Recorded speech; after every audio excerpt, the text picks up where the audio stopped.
کیونکہ ان کا ڈکلیئرڈ گول ہے کہ زمین سے اسلامی نظام کا پورے طریقے سے شد باب کیا جائے، صفایا ہونا چاہیے۔ میرے محترم بزرگوں، دوستو، جو کسی بھی وجہ سے ان کے ساتھ الائنس کرتے ہیں، ان کے ساتھ دوستیاں کرتے ہیں، ان سے ہتھیار لیتے ہیں، ان سے ٹریننگ لیتے ہیں، ان سے پیسے لیتے ہیں، ان کی سرزمین پہ جا کے جو ہے موک ڈرل چل رہا ہے ان کا، باقاعدہ ان کی میپ، ان کی پلاننگ، ان کے دیے ہوئے ڈیٹس پہ آپ ایگزیکیوٹ کرتے ہو، اس جگہ پہ اس ٹائم میں آپ کو یہ کرنا ہے۔ نعرہ کیا ہے؟ اللہ اکبر۔ اور مشن کس کا چل رہا ہے؟ Christian Judeo alliance. جو کوئی بھی اس کی لپیٹ میں پھر آتا ہے تو پھر اس کی جد و جہد بوگس ہے، فاسد ہے، چاہے وقتی طور پر آپ کو وہ مار کے جیتتے ہوئے کیوں نہ دکھیں، زمین پر وہ وقتی طور پر اللہ اکبر اور حی علی الصلاۃ حی علی الفلاح کے نعرے لگاتے ہوئے کیوں نہ دکھیں، وہ بڑی بڑی جمعیتوں پہ جو ہے نا نماز پڑھتے ہوئے سب باندھے کیوں نہ دکھیں، لیکن اگر انہوں نے یہ کام کیا ہے کہ بعض اولیاء و بعض کے ساتھ اپنی دوستی کی ہے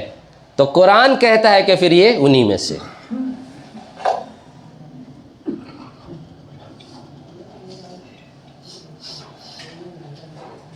اور تاریخ گواہ ہے اب تک ہم دیکھ چکے ہیں اور آگے بھی دیکھنے کو ملے گا، کیونکہ احادیث میں اس کی طرف صاف اشارہ موجود ہے کہ جتنے بھی لوگوں نے اس طریقے سے اہل باطل کے ساتھ معاہدہ کر کے اپنی محنت کو آگے بڑھایا، اپنی مشن کو آگے بڑھایا ہے، تو انہوں نے تاریخ گواہ ہے اب تک صرف اور صرف مسلمان مارا ہے۔ دنیا میں کہیں بھی انہوں نے کوئی سگنیفیکنٹ ایسا ایونٹ نہیں دنیا کے سامنے پیش کر سکے کہ ہم اہل باطل کے خلاف ہیں، کہیں نہیں۔ تو یہ بہت بڑا ایک سائن ہے کہ آپ اگر دین اسلام کو زمین پر غالب کرنے کے لیے آئے ہیں تو مسلمانوں سے آپ کو کیا دشمنی ہے، کیا خاصا دشمنی ہے کہ سارا عیب آپ کو مسلمانوں میں دکھتا ہے؟ وجہ اس کی پیچھے کی اصل یہی ہے۔ تو یہ بہت کلیئر کٹ ہے، وہ دکھے گا آپ کو کہ زمین فتح کر لیا، وہ آگے بڑھ رہے ہیں، ساری جگہ ان کی واہواہی ہو رہی ہے، ان کے پوڈ کاسٹ چل رہے ہیں، ان کی میٹنگیں ہو رہی ہیں، ان کو دنیا میں شائع کیا جا رہا ہے، اہل باطل بھی اس کو ہیرو بنا رہا ہوگا، اور اپنے بھی بیچارے معصوم اور لیس اویئرڈ مسلم وہ بھی خوشیاں منا رہے ہوں گے کہ ہم ایک بیٹرمنٹ کی طرف جا رہے ہیں، لیکن یہ ہے نہیں، کیونکہ یہ سب کچھ جا رہا ہے کس طرف ہے کہ وہ ایک حدیث میں پیارے نبی صلی اللہ علیہ وسلم نے فرمایا کہ جب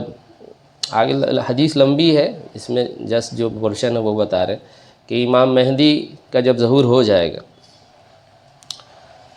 تو امام مہدی کے خلاف ایک جماعت ملک شام سے خروج کرے گی، اور بعض روایتوں میں اس کا نام بھی ملتا ہے، اس کے باپ کا نام بھی ملتا ہے، خاندان کے بارے میں بھی ڈیٹیل ملتی ہے، اس کی شکل و شبہات کے بارے میں بھی کچھ ضعیف حدیث موجود ہے، لیکن وہ کنٹینٹ پورا ایک ہے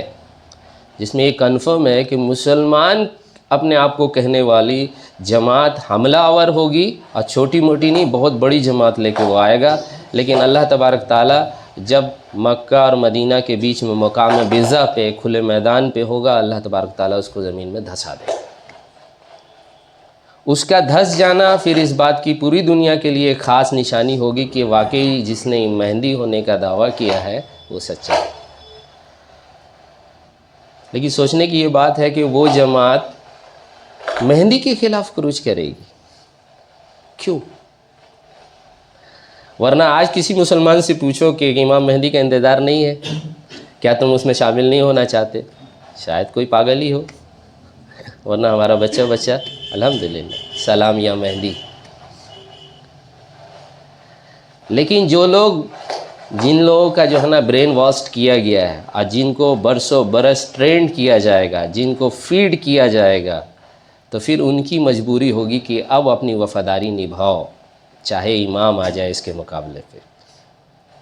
اور اس میں ایک بات یہ بھی ہے کہ یاد رکھنا کہ ہم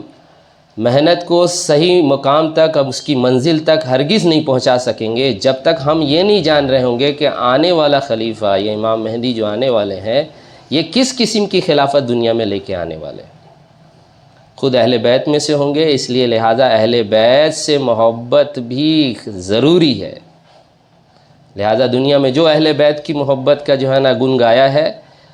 اس کا شکر ادا کرنا چاہیے کہ انہوں نے اس سوچ کو باقی رکھا جو ہمارے لیے بالکل ضروری ہے، ہماری کامیابی کے لیے، ہمارے ایمان کے لیے، ہمارے دینی جد و جہد کے صحیح رخ پہ رہنے کے لیے۔ دوسری بات، امام مہدی کی جو خلافت ہوگی، پیارے نبی صلی اللہ علیہ وسلم فرمایا خلافت المنہاج نبوہ ہوگی۔ وہ کوئی انٹرم خلافت نہیں ہوگی، کوئی کمپرومائزنگ، کوئی جو ہے وہ دو رنگیاں نہیں ہوگی کہ کچھ تو اس میں اسلام کا پارٹ ہوگا اور پیچھے سے ہاتھ باطل سے بھی ملا ہوا ہوگا، کچھ قوانین تو اسلام کے ہوں گے اور باقی کچھ قوانین میں کمپرومائز بھی ہوگا۔ نہیں، pure hard core pure struggle, اسلامی اسٹرگل کے نتیجے میں آئے گی یہ خلافت، اور یہ خلافت ہارڈ کور اسلام پہ ہوگی جس میں کوئی ملاوٹ کی گنجائش نہیں ہوگی۔ خلافت المنہاج نبوہ، نبوت کے طرف سے واپس خلافت آنے والی۔ لہٰذا جو بھی انٹرم خلافت کی بات کرے، انٹرم سولوشن کی بات کرے، ٹیمپورل کی بات کرے، اور ایک اعتبار سے تو یہ ہو سکتا ہے کہ دیکھو ابھی یہ پہلا اسٹیپ تو ہم نے یہ لیا ہے لیکن ہم کو وہاں تک جانا ہے، یہ ایک الگ بات ہے۔ اور جو یہ کہے کہ نہیں بس یہ ہو جائے گا تو سولوشن ہو جائے گا، یہ الگ بات ہے۔ ہم اس کی کہہ رہے ہیں جو سیٹسفائی کرے آپ کو انٹرم سولوشن پہ، تو اس کی محنت ایک آنکھ بھرنے کے قابل نہیں، چاہے وقتی طور پر اس سے آپ کو کتنا بھی بینیفٹ دکھے، لیکن ہماری کوئی ذمہ داری نہیں ہے ایسی کسی محنت کو ریکوگنائز کرنے کی، اس میں کنٹریبیوٹ کرنے کے لیے، اس کے لیے دعا کرنے کی، اور اس کی محنت کو جو ہے نا آگے بڑھانے کے لیے دعوت دینے کی کوئی ضرورت نہیں۔ ہم جب دعوت دیں گے تو خلافت المنہاج نبوہ کی دیں گے، ہم جب لوگوں کا ذہن سازی کریں گے اور اس کے لیے تیاری کریں گے اور اس کی نشاندہی کروائیں گے تو پھر امام مہدی کی ہی کروائیں گے کہ یہ والی ہی چاہیے، یہی آنے والا ہے، بیچ کا کچھ نہیں چاہیے۔ اب اس مقصد کے تحت اس ڈائریکشن میں موو کریں گے تو پھر خود پتہ چل جاتا ہے کہ اس مقصد میں آپ کے ساتھی کون کون ہیں۔ تو طے بات ہے جو ہارڈ کور اسلام کو مقصد لے کے چل رہا ہوگا وہ کبھی جوڈو کرسچن الائنس کی طرف نہیں جا سکتا۔ جو جن سے اصل کنفنٹریشن ہمارا، وہ تو 80 علم کے ساتھ ہمارے مقابلے پہ آنے والے، انہی کی مدد سے آ رہے ہو تو پھر کس کی صف میں ہوگے؟ میرے محترم بزرگوں، دوستو، اسی لیے دجال کی جماعت کو جو ہے نا پہچاننا بہت ضروری۔ الحمدللہ اس پہ پوری دنیا کے جو ہے نا علماء حق کا اجماع ہے، کوئی کنفیوژن نہیں ہے کہ وہ دجالی جماعت ناٹو ہے۔ جو دنیا سے چلے گئے اہل علماء وہ بھی کہتے چلے گئے، جو زندہ ہیں وہ بھی کہہ رہے ہیں، اور اس میں کچھ ٹریڈیشنل علماء بھی ہیں جس کو دنیا شاید ٹریڈیشن سمجھتی ہے، لیکن ان کے خیالات جس طرح تک ہم پہنچے ہیں تو اس میں لگتا ہے کہ نہیں، وہ لگتا تھا دنیا والوں کو لیکن وہ ایسا تھے نہیں۔ الحمدللہ وہ بھی سچے پکے علماء حق میں سے تھے۔ میرا اشارہ مولانا الیاس رحمۃ اللہ علیہ کی طرف، کیونکہ مولانا الیاس رحمۃ اللہ علیہ نے بھی مولوی کفایت اللہ رحمۃ اللہ علیہ کو وضاحت کیا تھا اس کا کہ میری پریشانی اور میری بے چینی اور راتوں کا تڑپنا اس وجہ سے صرف نہیں ہے کہ لوگ توبہ نہیں کر رہے ہیں، لوگ دین کی طرف آ نہیں رہے ہیں، دین سے بھاگ رہے ہیں دور۔ میری تڑپ کی اصل وجہ یہ ہے کہ دجال کی فوج ناٹو سامنے ہے اور مہدی کی نظر نہیں آتی۔ اس ایک جملے نے نا ان کے بارے میں سارا تصور میرا بدل کے رکھا ہوا کہ نہیں، وہ اسی ڈائریکشن میں ایک اسٹیپ چلے تھے، امت بھول گئی اور اسی پہلے اسٹیپ کو ہی جینے مرنے کا جو ہے نا اپنا فیصلہ کر لیا۔ غلطی ان کی نہیں ہے، غلطی ان لوگ کی سمجھ پہ ہے، اس کے امپلیمنٹیشن پہ ہے۔ انہوں نے تو اپنے حساب سے جو کنٹریبیوشن دیا تھا صحیح ڈائریکشن میں دیا تھا، صحیح کام بتایا تھا، آگے والے بھول گئے۔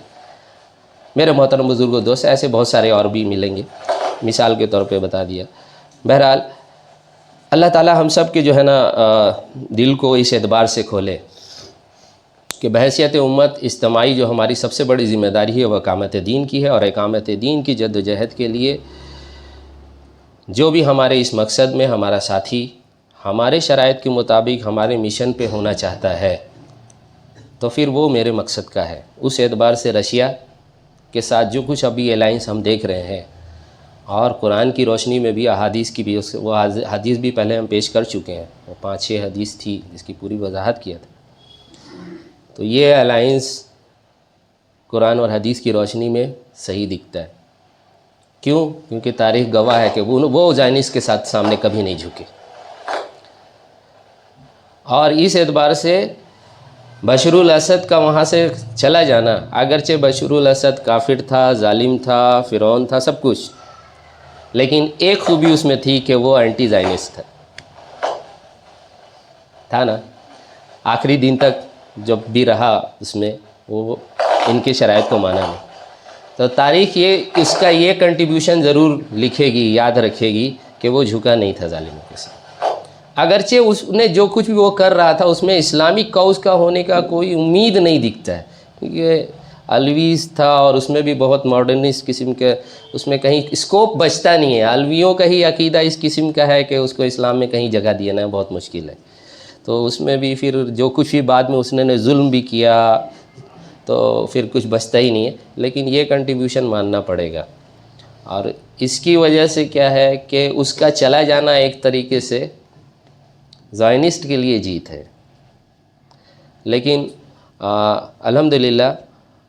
چاہے رشیا ہو چاہے ایران ہو، اس نے بڑے خطرے کو بھانپ لیا، اور وہ جانتا تھا کہ ہم کو یہاں ٹریپ کیا جا رہا ہے، ہم کو یہاں پھنسایا جا رہا ہے، چارہ دے کے ہم کو یہاں کھینچا جا رہا ہے۔ اگر ہم یہاں آ گئے تو اس کو دوسرا افغانستان بنائیں گے، اور ہماری انرجی، ایفرٹ، طاقت کو یہاں پہ وہ ایبزارب کرائیں گے، تھکائیں گے ہم کو، let them fight, let them exhaust, we will come at the end. یہ ہے ان کی پلاننگ، بھانپ لیے وہ، اسی لیے وہ کوئی ریزسٹنس نہیں دیے اور سارا سامان باندھ کے واپس چلے گئے، کیونکہ وہ جان رہے تھے کہ یہ چاہتے ہیں کہ یوکرین وار بند ہو، بھاری پڑ رہا ان کو۔ ڈونلڈ ٹرمپ نے کہا کہ ہم آئیں گے 1 دن میں بند کر دیں گے یوکرین وار، اس کے بس کا نہیں ہے۔ وہ یہ کر سکتا تھا جب سیریا وہ ہاٹ ہب بن جاتا، تو پھر یہاں انگیجمنٹ کی وجہ سے وہاں کمزور پڑ جاتا رشیا، اور پھر یہ جنگ بندی کر سکتے تھے اس بینر کے ساتھ کہ ہم جیت گئے۔ ابھی اگر بند کریں تو ہاں تو ویسٹ کی ہار ہو گئی، اور ویسٹ کی ہار ہو گئی تو ناک کٹ جائے گی نا۔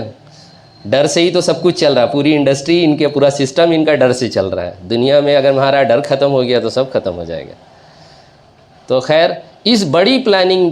میں وہ فیل ہو گئے۔ چھوٹا ایک گین مل گیا کہ آپ کو سیریا مل گیا،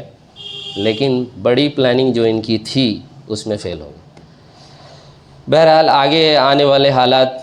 ہم سب کی ذمہ داری ہے کہ ہم لوگ اس پہ نگاہ بھی رکھیں۔ پوری دنیا کے حالات سے ہم کو متاثر ہونا ہے، کیونکہ دنیا ہی ہمارے لیے اعمال کی جگہ ہے۔ دنیا میں پیدا ہونے والے حالات ہی ہم سے اعمال کا تقاضا کریں گے، انہی اعمال کا بدلہ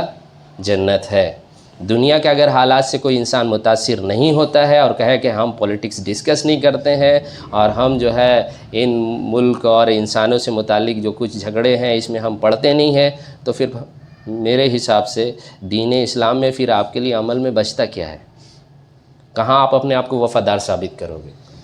یہ اصل ذمہ داری تھی، اور اس ذمہ داری کے لیے ہی طے بات ہے کہ روزانہ کے اعتبار سے 5 نمازیں بھی ہم کو ملی، سالانہ روزہ بھی ملا، اور زندگی کا ایک حج بھی ملا۔ یہ سب اس بڑی ذمہ داری پہ کھڑا رکھنے کے لیے ہم سب کو، اللہ تعالی ہم سب کو پوری قوت اور طاقت کے ساتھ، بصیرت اور عقیدت کے ساتھ دین حق کا داعی اور شہدائی بنائے، اور اللہ کے دشمنوں کے ساتھ دشمنی، اللہ کے دوستوں کے ساتھ دوستی کرنے والا بنائے۔ ہم سب کے پاس حق کی پوری جو ہے وضاحت ہو، ہم سب کے پاس ریکگنیشن ہو کہ کیا حق ہے اور کیا باطل ہے، حق کے ساتھ جینے والا اور حق کے ساتھ مرنے والا بنا۔ وآخر دعوانا والحمد للہ رب العالمین۔